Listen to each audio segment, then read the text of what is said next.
নমস্কার বন্ধুরা, আপনাদের সবাইকে আবারও স্বাগত আমাদের চ্যানেল বাংলা সিরিয়াল আপডেটসে।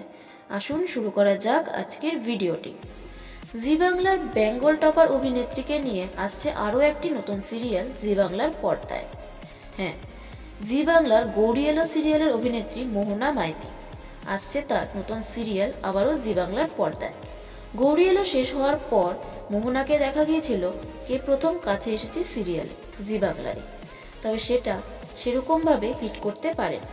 প্রায় 3 মাসের মধ্যেই সিরিয়ালটি বন্ধ হয়ে যায়। তবে এবার আবারও নিয়ে আসছে মোহনা তার নতুন সিরিয়াল নতুন একটি প্রোডাকশনের সাথে।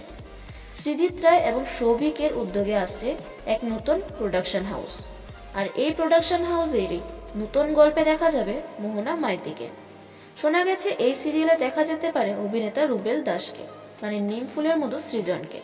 তো এখন দেখার বিষয় হচ্ছে আগামীতে রুবেল এবং মোহনার জুটি দেখা যায় কিনা। তো বন্ধুরা, তোমরা রুবেল এবং মোহনার জুটিকে দেখতে কতটা ইচ্ছুক সেটা আমাদের কমেন্ট করে জানিও। আর আজকের এই ভিডিওটি যদি ভালো লেগে থাকে তাহলে প্লিজ ভিডিওটিকে লাইক করো আর শেয়ার করো। আর এরকম সব আপডেটের জন্য আমাদের চ্যানেলটিকে সাবস্ক্রাইব করো। ধন্যবাদ।